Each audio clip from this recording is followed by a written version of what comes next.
Mga ka-Republic, nakamasid ang Barangay Ginebra ng pataubin ng rain or shine ang Magnolia kagabi at lalong naging malinaw sa paningin ng coaching staff ng Gin Kings ang panganib na dadalhin sa kanila ng mga bataan ni Yangyao sa pagharap nila bukas ng gabi. Opisyal nang naibulsa ng Elasto Painters ang isa sa 4 na twice to beat bonus sa kanilang 8 panalo 2 talong record. At upang lalo pang mapatibay ang pwesto nila sa standings, inspirado ang magpipintura na pataubin din ang Barangay Ginebra. At lubhang magiging masakit para sa tropa ni Tim Cone kung yuyukod din sila sa ROS. Ang pagkatalo ng Ginebra bukas kung sakali ay posibleng magresulta ng maagang elimination. Pag-uusapan po natin yan, pero bago ang lahat ay maglalambing po ako sa inyo na isubscribe ninyo itong ating channel. At kung di masyadong makakaabala ay i-like at paki-share na rin ninyo. Malaking bagay po yan sa aming mga vlogger. Maraming salamat. Mga ka-Republic, dinumina ng rain or shine ng Magnolia Hotshot sa laban nila sa Calipa City Sports Stadium kagabi at tuluyan ang ibinulsa ang twice to beat bonus sa kanilang pagsalta sa playoffs.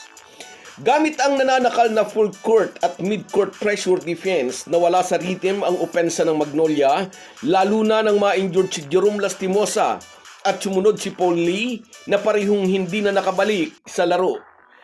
Sinikap ni Mark Barroca na balikatin ang kanyang team, ngunit nanaig ang bilis at mainit na shooting ng Elasto Painters. Ang ratsada ni Jonard Clarito sa first half ay ipinagpatuloy ni na Adrian Nucom, Andre Karakot at Gian Mamuya. Sa second half, katulong sina Kaylan Chongson at ang veteranong si Stanley Pringle.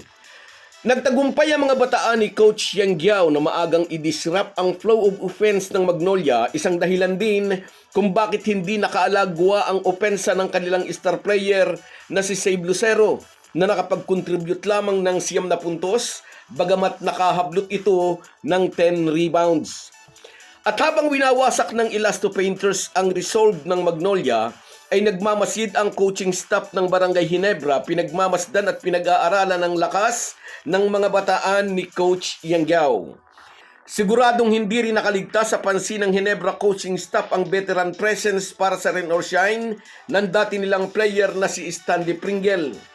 Gaya ng sinabi noon ni Coach Yangyao, masasandalan ng mga kabataan pa niyang player ang malalim na karanasan ng former Ginebra point guard. Pwedeng mangyari at aasahan ni Tim Cone, maaaring iyon din ang taktikang gagamitin ng ROS laban sa Ginebra. Ang pigilan ng kanilang number 1 scorer si Scottie Thompson o kaya si Stephen Holt at maagang guluhin ng kanilang ball handler upang hindi sila makapag-set ng play at mapilitang kumuha ng mga pilit na tira. Tulad ng ginawa ng ROS defense sa Magnolia, madalas ay gagamit ng full court defense ang mabibilis na guard ni Yangyao, aabalahin ng alinman kina Scottie Thompson at Arya Abarrientos upang makabawas ng mahalagang mga segundo para sa offensive set. At kung mag-turnover ang Ginebra, asahan ang mabilis na transition play para sa tropa ni Coach Yang. Kaya kailangan din na mabilis na makabalik sa depensa ang Ginebra. Ngunit huwag din kakalimutan kung fatigue factor ang pag-uusapan, dito ay may bahagyang advantage ang Gin Kings. Galing sa isang pahirapang laro ang rain or shine samantalang may kumpletong pahinga ang mga mag-aala. Mas fresh legs ang Ginebra sa laro nila bukas at posibleng isa ito sa maging basihan ni Tim Cone kung anong strategy ang gagamitin niya kontra sa rain or shine. Sa physicality ng Elasto Painters, tiyak na hindi aatras sa pisikalang laro si Norbert Torres upang tulungan sa ilalim si Japit Aguilar. At sa guard position, maaaring mabigyan ng minuto si Nards Pinto na kilala sa pagiging hard defender. Kailangang may pumigil sa mabibilis na slasher ng ROS tulad ni Gian Mamuyak at Adrian Nucom. Aware si Tim Cone na napakahirap na kalaban ng Elasto Painters dahil sa balancing atake ng mga ito. Ang deep rotation ni Coach Yangyao ay nagbibigay sa kanila ng maraming scoring option kung kaya walang puwang na makapag-relax ang bawat defender, sa loob man o sa labas. May mga offensive players ang ROS na epektibo sa paint at sa perimeter, kaya siguradong bibigyang diin ni Tim Cone ang pagtutulungan ng kanyang mga players sa depensa. Magiging intense ang tapatan bukas ng dalawang kupunan. Ang Rain or Shine ay may ligtas ng posisyon sa top 4 kung kaya mas kailangan ng Hinebra ang panalo. Panalong hindi basta-basta ibibigay ng Rain or Shine dahil may gusto rin silang patunayan. So guys, yan lang muna. Hanggang sa muli. Kung wala po kayong mga viewers namin ay walang magtatagumpay na vlogger. Kaya salamat po sa inyong panunood. Shoutout sa iyo, Randy Albano. Yakang-yaka daw ng Hinebra yan. Go, go, go Hinebra, sabi niya. Sa iyo rin, shoutout Enrico de Guzman. Mula naman ito sa Belgium na taga-Bawan. Shoutout sa iyo, kabayan. Merry Christmas. Sa iyo rin, Francis Palumayan. Good day mga ka-Republic, sabi niya. Kaya ng Hinebra yan. Sahara Higia, good luck my Hinebra team, go go go.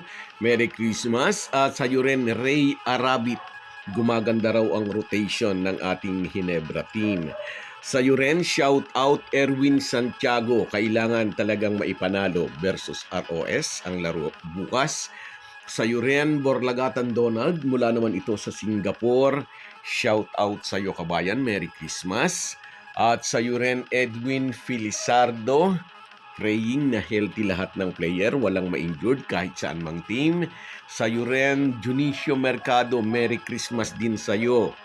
Happy watching. At sa iyo rin, shout out Eugeniano Garces, sana raw sa Brunei din maglaro. Sa iyo rin, shout out Jigs Carido. Salamat po sa inyong lahat. Kahit gaano po tayo kabisi, ay huwag po nating kalimutan ang ating buhay espiritual. Lagi po tayong magpasalamat sa bawat araw na dagdag sa ating buhay. Malaki po ang maitutulong ng pananalangin araw-araw. Isang paalala po mula sa inyong Halo-Halo Sports Republic.